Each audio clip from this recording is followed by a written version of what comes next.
kabungad-bungad ko ng ano ng iPad ko. Naiyak ako. Lagi kong pinanonood yung about kay Krishna. At ito lagi kong pinanonood si Malditang Buutan.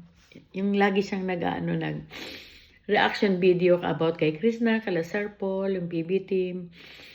Tapos kanina napanood ko siya kasi pinanood niya yung banding ni Krishna sa tatay niya. Napakaganda, napakasaya, napakalapit niya sa Lagi kong pinanonood yan si Krishna. Lagi kong pinanonood yung mga PB team. Kahit na hindi ako nagko-comment, minsan napapag-comment ako. Pero sa iyo, Sister Malditang Buutan, maswerte ka pa rin kasi nga naranasan mong makasama yung tatay mo, nagkaroon kayo ng memory. Ako wala talaga, wala. Wala akong nakaalala na kabanding ko ang tatay.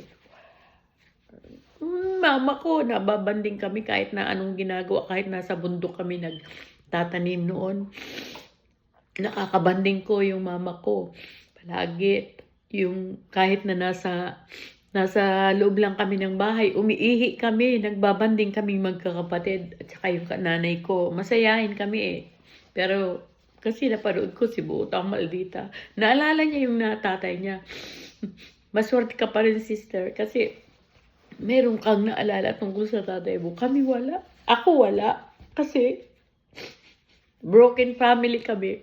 Nagkaroon ng pangalawang pamilya. Tatay ko maliliit pa. Ang mga kapatid ko noon, maliit pa rin ako. Naalala ko lang mga 7 years old siguro ako. Kaya ngayon, kung mayroon kayong magulang, talaga pahalagahan nyo ang mga magulang ninyo kasi hindi nyo alam ang sakripisyo. Swerte ako sa anak ko. Kasi kahit isa lang ang anak ko, sobra akong pinahalagahan ng anak ko. Nakarating ako ng Amerika dahil sa anak ko. Ngayon nakatira ako sa bahay ng anak ko. Lahat, wala akong inaasikaso, wala akong binabayarang bills, wala akong binabayarang pagkain. Wala, lahat sa kanya. At napakabait ng anak ko talaga. Wala talaga ako masabi. Salamat sa Diyos.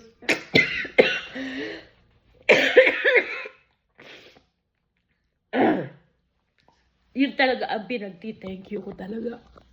Hinagkaroon ako ng anak na sobrang bait. Wala talaga akong masabi. Yung mga kabataan ngayon, hindi mo na makausap ng maayos dahil sa telepono, dahil sa mga gadget.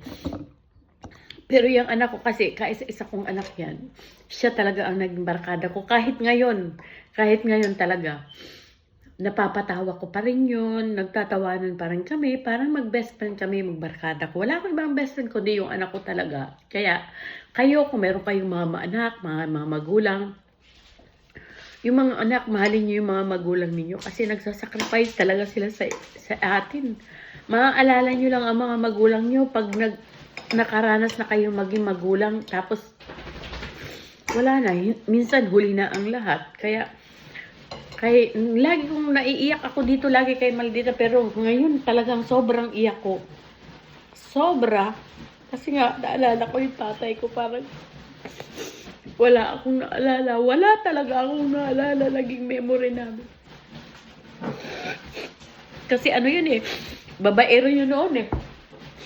Grabe kami yung nanay ko nag-sacrifice ng husto talaga. Minsan mayroon talagang babaeng hindi talaga swerte sa pag-ibig. Katulad ko, hindi naman ako swerte sa pag-ibig, swerte ako sa anak ko. Napakaswerte ko sa anak ko. Nagkaroon lang ako ng isang anak doon sa dati kong naging boyfriend noon. Kaya ako nakaandito sa Amerika din. Kasi naandito yung anak ko. Kaya yun lang guys, talagang paalala lang sa mga kabataan, mahalin ninyo at hindi nila alam ang sacrifice nila para sa inyo.